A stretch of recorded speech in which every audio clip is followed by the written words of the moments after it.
Journaling is so hot right now. Good, as it should be. I love that we're expressing ourselves more and more often. Have you been wanting to start, but you feel a little overwhelmed, not sure where to start, what to write? I get it. This here is my beginner's guide to journaling as a beginner myself. I started journaling exactly November 27th, 2024, on one of these gigantic notepads. I just happened to have it lying around. I said, you know what? Today is the day. And I got to be honest, one of the biggest reasons I started this is because I am super into Stoicism and Ryan Holiday, and they were talking about the advantages and benefits of journaling, the majority of which, as far as I was concerned, I wanted to be a little bit more on the creative side. I wanted to avoid brain fog. I wanted to be a little bit more expressive and be able to just yap it all out and get it all out there to find some clarity. That was the biggest reasons I wanted to get into journaling. But I also wanted to make it a habit. I didn't want to just do it once on a on one page and then never look at it again. I wanted to make sure that I got into this routine. So I did this every single morning, every single morning. Today marks exactly 3 months since I started journaling, and I've got a few tips to help you along the way. Number one, start off very, very small. If you find you have trouble committing to bigger tasks, like going to the gym or cooking, or in this case, writing in your journal every single day, make it very, very simple. One sentence a day, a quote, something that made you laugh, something that stands out to you. Make it extremely, extremely simple. And my other tip is to choose your format. You could do bullet points, you could do scheduling. My case, what I love to do is free writing. So what I challenge myself to do is I just write. I don't think about it. If I find myself stalling, I write whatever word comes up and then I keep going from there. And eventually, your brain starts to put patterns together and create stories. Now, this is really good for the people who have an issue or difficulty, rather, with writing how they feel about something. You can start off with your sentences and your bullet points. You can start off with talking about what you did during the day, what you want to do tomorrow. Eventually, you're going to start wanting to fill in those blanks like, okay, yeah, I did this today, and it kind of sucked.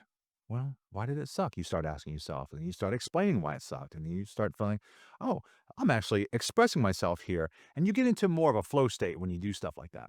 Thirdly, make it enjoyable. This should be fun. This should be expressive. No one should ever read this. This is going to be between you and you. I had an issue with this in the beginning. I thought when I go back and read some of my stuff, I'm like, I'm definitely writing for an audience here. And that's not the approach you want to take. Make it enjoyable. Something that makes you laugh. Something that you say, like, that's the stupidest thing I've ever said. Good. Let's put it down. Four, don't overthink it. This ties into making it enjoyable. Remind yourself that this is not meant to be sent to the Pulitzer Prize people. This is just for you. Literally, no one else is going to read this. Make some doodles in there, draw some stuff. And five, if you find that none of that is working for you, here's the biggest tip: use prompts. And you can go to any AI site, ChatGPT, DeepSeek, Google, and ask them to generate you a handful of prompts for the day. I found that if I generated 10 or 15 prompts, which sometimes these AI will do, I find myself getting paralysis by analysis, and I start thinking, "Oh, I want to talk about that. No, I like this one better." And then I start debating what's topic I want to talk about. So what I tend to do is say, give me a topic for today. And usually if it lends itself towards self-development or self-exploration or self-awareness, that's a huge plus. I got another tip this week, actually. I just started doing this, and that's this little pocket notebook right here. This here is called a commonplace notebook. Excerpts, a funny quote you heard, a piece of literature that you found fascinating, something in a movie that you thought, wow, that's really impactful, something you ate, just anything that brings light to your life, a spark of imagination or something that really bothered you. Excerpts, one sentence at a time, and just jot that down. And eventually, you're going to have a notebook full of random snippets, excerpts of ideas that you could use to expound upon or use to reflect upon. That I'm finding really, really enjoyable. And I've been doing this every day, and I usually do about 3 or 4 bullet points per day. So I'm excited to see how this turns out in about a month or so. So, whether you're a seasoned journaler or just getting started, like myself, essentially, I would love to hear from you in the comments. Have you been enjoying it? Are you excited to try it?